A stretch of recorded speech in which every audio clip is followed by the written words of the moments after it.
অনলাইনে ব্যবসা করতে চাইলে আমরা প্রথমেই যে প্রবলেমটিতে পড়ি তা হলো আমরা কি সেল করব, কোন ধরনের প্রোডাক্ট সেল করব, বা কোন ধরনের প্রোডাক্ট সেল করলে আমাদের বেশি লাভ হবে। এই প্রশ্নগুলোর উত্তর জানতে হলে আমাদের জানতে হবে নিশ সম্পর্কে। অনলাইন বিজনেস ট্রেনিং এর এই লেসনে আমরা নিশ সম্পর্কে জানব। তাছাড়া আমরা আরও জানব নিশ এবং ক্যাটাগরির মধ্যে পার্থক্য কি, নিশের সুবিধাগুলো কি কি, আমরা কোন ধরনের নিশ নিয়ে কাজ করব, নিশ ফলো করে ব্যবসা করলে কিভাবে অ্যাডের খরচ কমে, এবং সবশেষে থাকবে বাংলাদেশের জন্য সেরা নিশগুলো কি কি। এইসব জিনিসগুলো সম্পর্কে বিস্তারিত আলোচনা করা হবে এই লেসনে। প্রথমেই নিশ আসলে কি। নিশ হলো একটি বড় ক্যাটাগরির মধ্যে এটি স্পেশালাইজ সেগমেন্ট বা একটি ছোট গ্রুপ যাদের সিমিলার নিড এবং ইন্টারেস্ট আছে।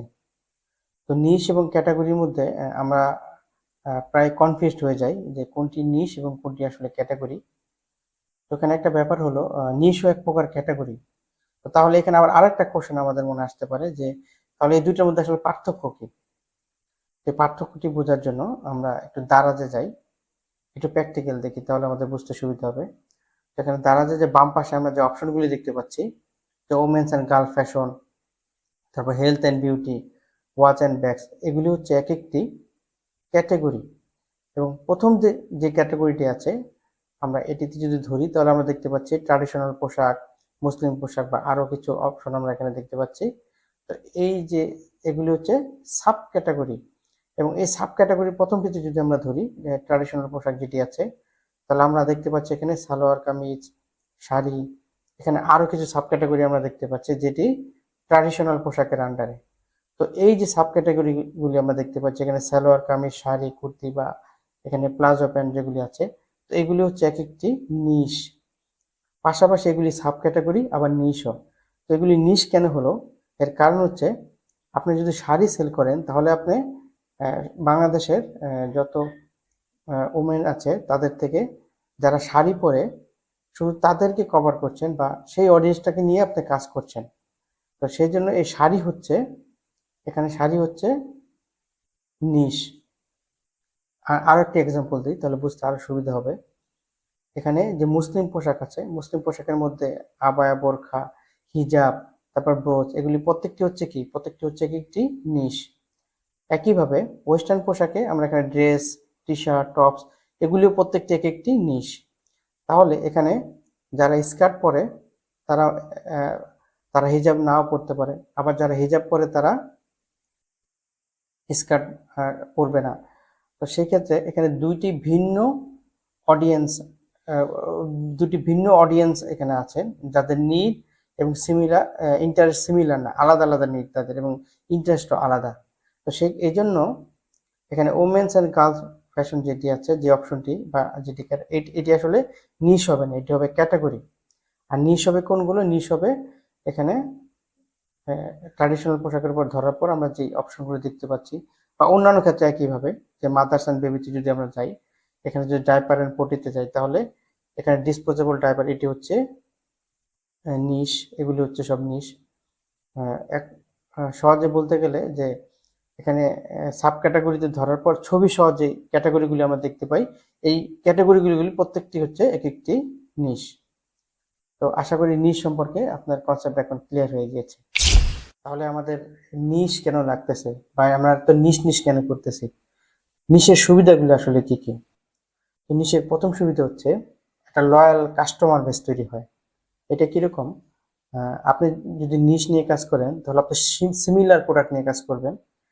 তো সেক্ষেত্রে আপনার প্রোডাক্টের কোয়ালিটি এবং প্রাইসিং যদি ঠিক থাকে, একটা নির্দিষ্ট সময় পর আপনার একটা লয়াল কাস্টমার বেস তৈরি হবে।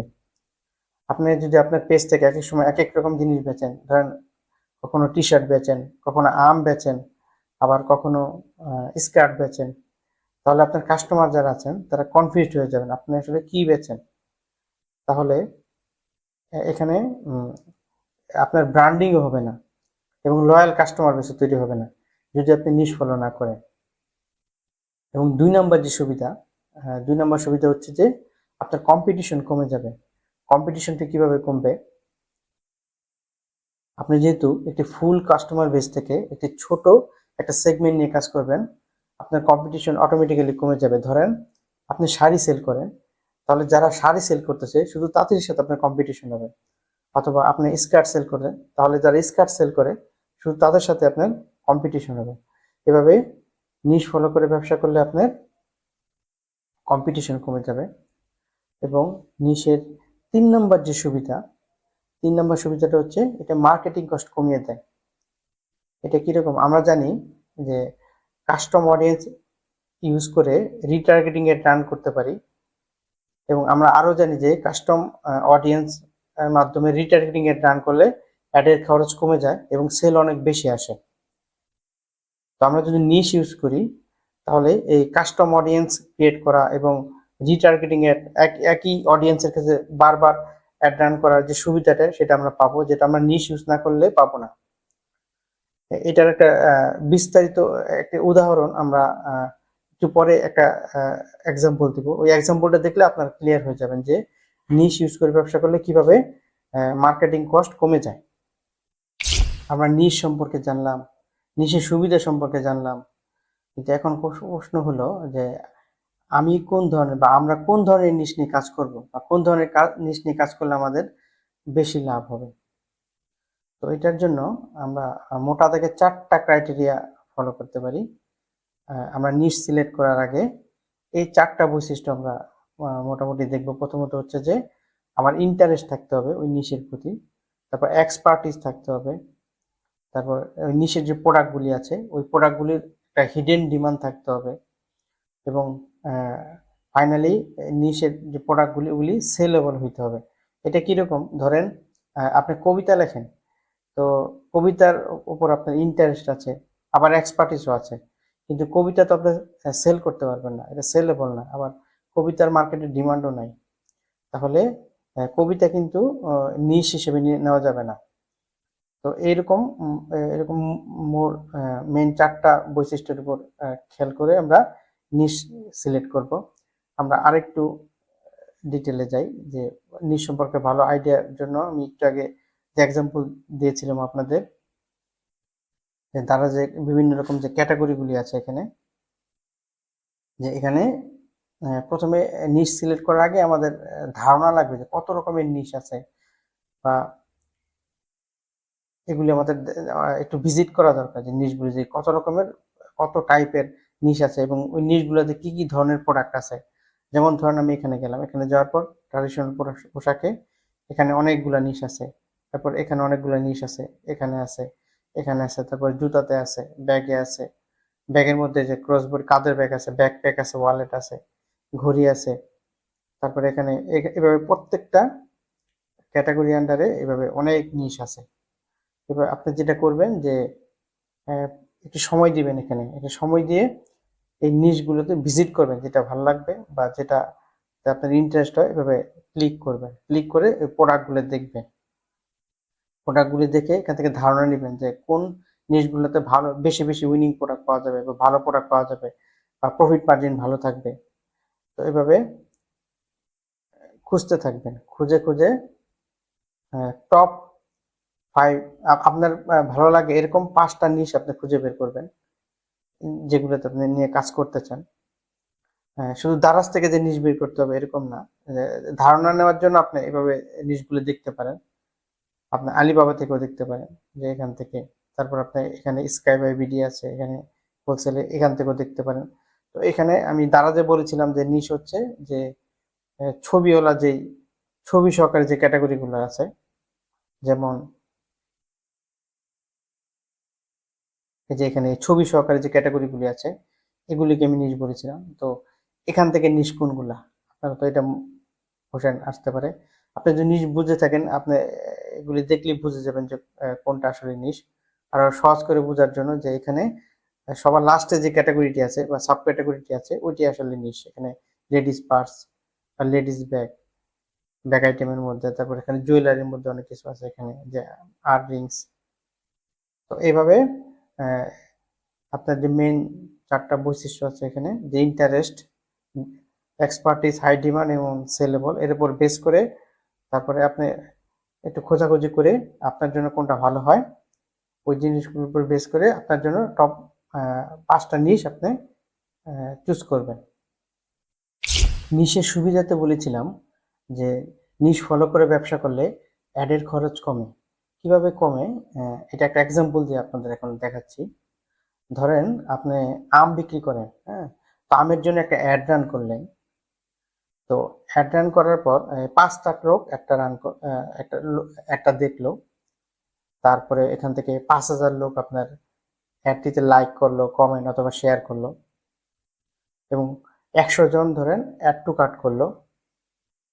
তারপর 500 জন চেক আউট পর্যন্ত গেল কিন্তু পারচেস করলো না, অর্থাৎ এই 500 জন ইনিশিয়াল চেক আউট করছে কিন্তু এখনো কিনে নেই, এবং শেষমেশ 100 জন পারচেস করছে, অর্থাৎ 5 লাখ লোককে আমি $200 খরচ করে একটা দেখানোর পর 100 জন পারচেস করছে। তাহলে এখানে আমার পার সেলে $2 করে খরচ হয়ে গেছে। তো এই যে আমরা ডিটেল টার্গেটিং করে যখন অ্যাড রান করি তখন রেজাল্টগুলি মূলত এরকমই আসে যে অ্যাডের খরচটা প্রায় 100 টাকার উপরে চলে যায়, 150, 200 বা 300 অনেক সময় চলে যায় বা তারও বেশি হয়ে যায়। তো এটা হচ্ছে ডিটেল টার্গেট করে আপনি যখন অ্যাড রান করাবেন। তো এখানে আমরা আরেকটু কাজ করি। আমরা যে সবচেয়ে ইম্পর্টেন্ট যে পার্টটা, যে রিটার্গেটিং করা, সেই কাজটা করি না। ধর আমাদের এখানে যারা প্রথম যে 5,000 জন লাইক কমেন্ট শেয়ার করেছিল তাদের দিয়ে আমরা একটা গ্রুপ বানাইলাম, ঠিক আছে। তারপরে অ্যাড টু কার্ট যারা করলো তাদের দিয়ে আরেকটা গ্রুপ বানাইলাম। তারপর যারা ইনিশিয়াল পারচেস চেক আউট যারা করছিল তাদের দিয়ে আরেকটা গ্রুপ বানাইলাম। তবে এইভাবে যে গ্রুপ বানানো হয়, এই গ্রুপ বানানোকে বলা হয় কাস্টম অডিয়েন্স বানানো। আপনারা অনেকে হয়তো কাস্টম অডিয়েন্সের নাম শুনছেন। এই কাস্টম অডিয়েন্স বানানোর পর এই যে এখানে আমরা টোটাল তাহলে কতগুলো কাস্টম অডিয়েন্সের টোটাল কতগুলো লোক এনগেজ হলো এখানে 5,000, 1,000, 500, 6,500, প্রায় 6,500 লোক আমাদের এখানে টোটাল এনগেজ হয়েছে, এবং এরা হচ্ছে হাই ইন্টেন্ট ইউজার, এবং এদের মধ্যে থেকে ভালো পরিমাণ সেল জেনারেট করা পসিবল। আমরা অধিকাংশ ক্ষেত্রে যেটা করি যে এই যারা এনগেজ হয়েছিল তাদের উপর আমরা কোনো কাজ করি না, তাদেরকে আমরা এইভাবে স্কিপ করে চলে যাই। আবার প্রতিবারে আমরা নতুন নতুন অ্যাড রান করাই। তো নতুন নতুন অ্যাড রান করালে প্রতিবারই অ্যাডের খরচটা আসলে বেশি থাকে। কিন্তু এই যে এখানে যারা এনগেজ হলো যে 6,500 লোক, এদেরকে আমরা যদি কাস্টম অডিয়েন্স বানায় এদের মধ্যে আমরা বারবার কাস্টমার 6,500 লোকের মধ্যে অ্যাড রান করতে কিন্তু খুব বেশি খরচ লাগবে না। এখানে খরচটা অলরেডি কমে গেছে, কিন্তু এখান থেকে কনভার্সন রেটটা অনেক বেশি আসবে। ধরেন ওইখানে যদি 5 লাখ লোক দেখার পর 100টা সেল হয়, তাহলে এখানে তার 3 গুণ সেল হবে এই কাস্টম অডিয়েন্সের মাধ্যমে যারা এখানে এনগেজ হয়েছিল। তো এদের মধ্যে এই 6,500 লোকের মধ্যে অ্যাড রান করতে তো বেশি টাকা লাগবে না, তাই না? তো এখানে আপনি বারবার এদেরকে অ্যাড দেখাবেন, অ্যাড দেখালে এখান থেকে প্রায় 5 থেকে 20% পর্যন্ত কনভার্সন হয়ে থাকে। তো এভাবে কিন্তু আপনার অ্যাডের খরচটা এখান থেকে কমে যাবে। আর আমরা এবার এখানে নিশের কাজটাকে, এখানে নিশের ভূমিকাটাকে, এখানে নিশের ভূমিকাটা হচ্ছে আমরা জানি যে নিশে আমরা সিমিলার টাইপের প্রোডাক্ট থাকে। তো ধরেন আপনি আম যেহেতু বিক্রি করেন, তাহলে প্রথমে যে আপনি কাস্টম অডিয়েন্সটা বানাইছেন, ধরেন প্রথমে তাদের কাছে হিমসাগর আম সেল করছেন এই 6,500 লোকের কাছে বারবার অ্যাড দিয়ে। এরপরে যখন আপনার আবার ল্যাংড়া আম আসলো, তখন আপনি আবার নতুন করে 5 লাখ লোকের কাছে অ্যাড না দিয়ে এই যে 6,500 এদের কাছে আবার অ্যাড দেন, ঠিক আছে। তাহলে এখান থেকে আবার ভালো পরিমাণ সেল আসবে, ঠিক আছে। এরপরে ধরেন আবার আমরুপালি আসলো, এরপর এদের মধ্যে আবার আপনি আমরুপালি অ্যাড দিবেন, ঠিক আছে, আমরুপালি এই অডিয়েন্সের মধ্যে। তাহলে এই দেখেন সিমিলার, যে এই একই কাস্টম অডিয়েন্স আপনি সিমিলার প্রোডাক্ট হওয়ার কারণে, সেম নিশ হওয়ার কারণে আপনি বারবার ইউজ করতে পারতেছেন। এতে কি হলো যে আপনার অ্যাডের খরচ কমে $1 নিচে নেমে যাবে। তো এই হচ্ছে আপনার নিশ ফলো করে ব্যবসা করলে এইভাবে অ্যাডের খরচ কমে যায়। আচ্ছা, এবার আসি, যদি আপনি নিশ ফলো না করেন তাহলে কি হবে। ধরেন আপনি একবার একই পেজ থেকে একবার টি শার্ট সেল করলেন, একবার আম সেল করলেন, আর একবার কিচেন আইটেম সেল করলেন, তাহলে কি হবে। ধরেন আপনি টি শার্ট সেল করেন, তো আপনি এর আগে আর 5-10টা টি শার্টের উপর রান করে অনেকগুলো টি শার্ট সেলও করছেন। হঠাৎ করে আমের সিজন আসার পর আপনি ওই পেজ থেকে বা ওই পিক্সেল থেকে আপনি আম সেল করে শুরু করলেন।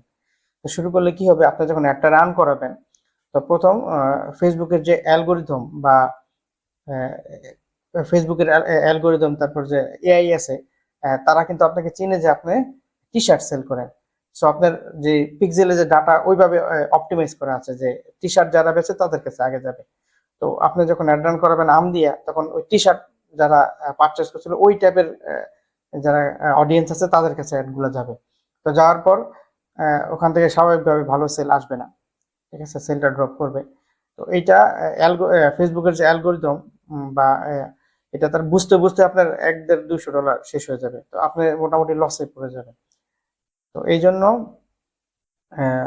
নিশ ফলো করে যদি আপনি ব্যবসা না করেন এবং এক এক সময় পেজ থেকে এক এক রকমের প্রোডাক্ট দিয়ে অ্যাড রান করান, তাহলে আপনার রেজাল্ট এরকম ভালো আসবে না, যে অ্যাডের কস্ট অনেক বেড়ে যাবে আপনার, ঠিক আছে।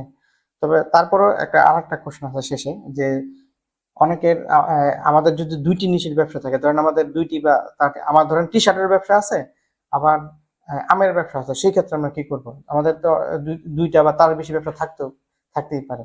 তো সেই ক্ষেত্রে সমাধান হলো যে আপনি প্রত্যেকটা নিশের উপর বেস করে পেজগুলো আলাদা করবেন, এবং প্রত্যেকটা পেজের জন্য এবং প্রত্যেক নিশের জন্য আপনি আলাদা আলাদা পিক্সেল ইউজ করবেন। মানে একই পিক্সেলে বিভিন্ন আলাদা আলাদা নিশের ডাটা, স্পেশালি অপোজিট নিশের ডাটাগুলি আপনি নিয়ে নেন, তাহলে আপনার অ্যাডের রেজাল্ট ভালো আসবে আর কি। এবার আসি যে বাংলাদেশের জন্য সেরা নিশগুলা কি কি। বাংলাদেশে সবচেয়ে বেশি সেল হয় ফ্যাশন অ্যান্ড অ্যাপারেলস ক্যাটাগরির যে আইটেমগুলো, যে থ্রি পিস, তারপর সালোয়ার কামিজ, শাড়ি, ব্যাগ আইটেম খুব ভালো চলে, ঠিক আছে। তারপর হচ্ছে যে বিউটি প্রোডাক্টগুলো ভালো চলে আপনার, বিউটি অ্যান্ড পার্সোনাল কেয়ারের মধ্যে স্কিন কেয়ার প্রোডাক্ট, কসমেটিক্স, তারপর অর্গানিক যে প্রোডাক্টগুলো আছে ওইগুলো ভালো চলে। তারপর হোম অ্যান্ড কিচেন যে ক্যাটাগরি আছে, ওই ক্যাটাগরির মধ্যে কিচেনের ছোট ছোট গ্যাজেট গুলা, তারপর হচ্ছে বিভিন্ন হোম ডেকোরেটর আইটেম, তারপর ইলেকট্রনিক্স আইটেমের মধ্যে আছে, ইলেকট্রনিক্স এন্ড গ্যাজেটের মধ্যে আছে আপনার মোবাইল অ্যাক্সেসরিজ, তারপরে ওয়ারেবল টেকের মধ্যে আছে আপনার ঘড়ি, অ্যাপোলো আছে, এগুলো বেশ ভালো চলে। তারপর ফুড অ্যান্ড বেভারেজ আছে আপনি, তারপরে ফুড অ্যান্ড বেভারেজ ক্যাটাগরির মধ্যে হোমমেড ফুড ভালো চলে, অর্গানিক ফুডও আছে, হ্যান্ডিক্রাফট অ্যান্ড আর্টিসানাল যে প্রোডাক্টগুলি আছে এগুলো ভালো চলে। এখানে হ্যান্ডিক্রাফটের যে জুয়েলারি আছে এটা একটা আলাদা বড় মার্কেট আছে বাংলাদেশে। তারপর হোম ডেকোরেটর আছে, তারপর বাচ্চাদের যে বইগুলো এগুলো বেশ ভালো চলে, চিলড্রেন বুকস, তারপর বাচ্চাদের বিভিন্ন এডুকেশনাল যে টয়েস গুলো আছে, তারপর জিমের বিভিন্ন ফিটনেস আইটেম, তারপর ইয়োগা অ্যাক্সেসরিজ, তারপর বেবি অ্যান্ড মেটার্নিটি প্রোডাক্ট যে ক্যাটাগরি আছে, এই ক্যাটাগরির মধ্যে বাচ্চাদের যে পোশাক, বেবি ক্লথ, তারপরে বাচ্চাদের বিভিন্ন রকম খেলনা আছে এখানে, বেবি টয়েস, তারপরে প্যাট আইটেম আছে, প্যাট স্পেশালি প্যাট ফুডটা, তারপরে প্যাটের বিভিন্ন অ্যাক্সেসরিজ। তো এই যে নিশগুলি আছে এগুলি বাংলাদেশে বর্তমানে বেশ ভালো করতেছে। আশা করি নিশ নিয়ে আপনার কনসেপ্ট এখন ক্লিয়ার হয়ে গিয়েছে। আপনাকে ধন্যবাদ জানাচ্ছি এখন পর্যন্ত ভিডিওটি দেখার জন্য। এর পরের লেসনে আমরা কোনো একটি নিশ থেকে কিভাবে লাভজনক প্রোডাক্ট খুঁজে বের করতে হয় তা নিয়ে আলোচনা করা হবে। আশা করি আপনি তখনও আমাদের সাথে থাকবেন।